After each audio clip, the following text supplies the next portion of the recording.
So, ayan guys, magluluto po tayo ng steam na tofu with dried scallop. So, ang una po natin gawin ay mag-gisa po tayo ng shallot. Ayan po. Hanggang sa maging light brown ito.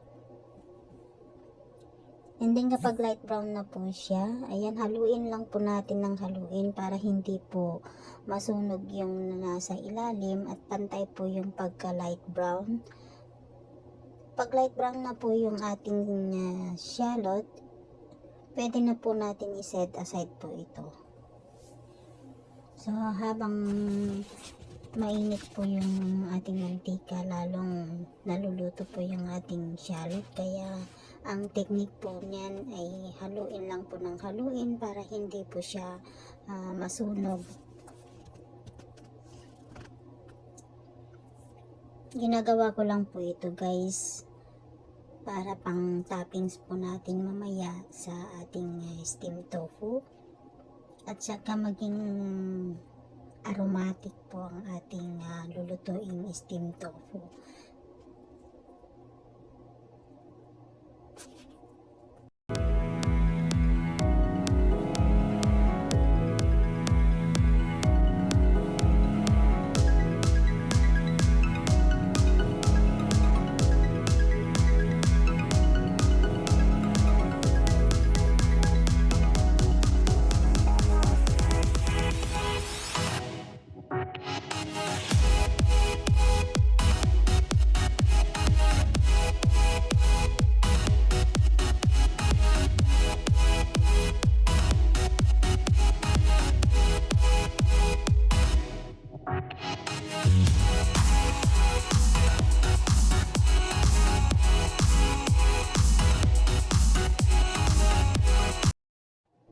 So, ayan na po, light brown na po ang ating shallot. Ita-transfer na lang po natin sa may pinggan at isa-set aside natin. Yung pinggan po, lagyan po natin ng tissue para yung oil ay mabawasan. Para mamaya crunchy po ang ating fried onions natin. So, ngayon po, pagkatapos po natin isa-set aside ang ating shallot, isunod naman na po natin ang ating soaked dried scallop. So, sa dating gawin po, haluin lang po natin ng haluin ito hanggang sa maging light brown. And then, lagyan lang po natin siya ng kaunting soya sauce, light soy sauce, para po magkalasa ang ating dried scallop. So, haluin lang po natin ito hanggang sa maging light brown din siya.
ayan na guys, itatransfer ulit natin sa ating pinggan ang ating fried scallop.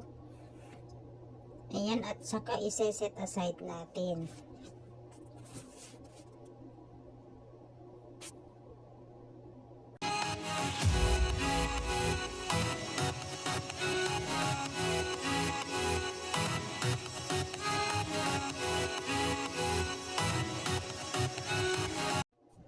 Ngayon naman po, naghanda na po ako ng tubig. Nagpakulo na po ako ng tubig.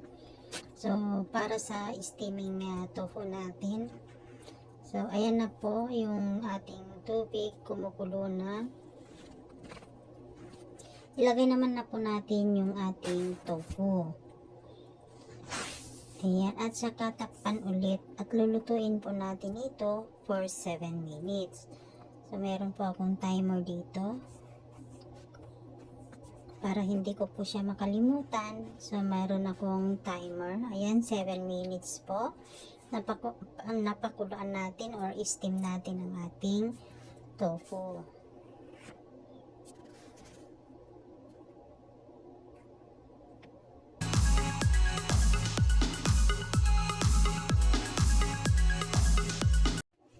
Ayan, after 7 minutes, so, i-check po natin ang ating tofu. And then, i-discharge lang po natin ang extra na water para hindi po siya matubig. So, ayan po. I-drain ko lang po yung ating tubig sa may tofu.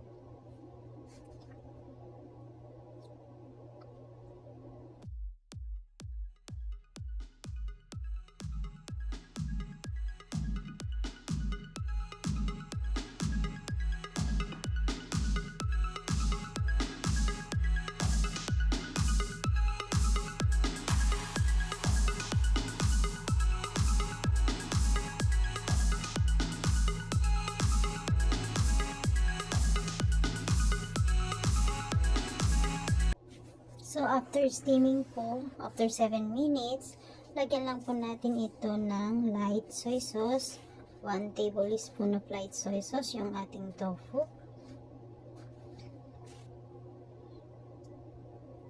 Or tansyahin lang po natin yung lasa para hindi po siya maalat. So, ayan po. And then, ilagay na po natin yung ating mga toppings like yung dried scallop natin, yung fried scallop. Ayan, so ilagay lang po natin sa taas sa toppings. Ayan, naghanda na din po ako ng chopped spring onions para i-garnish po natin mamaya.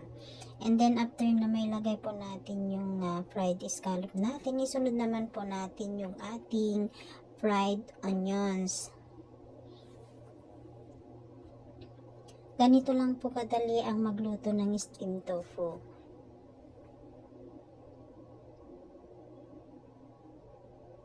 So, ayan po yung ating steamed tofu.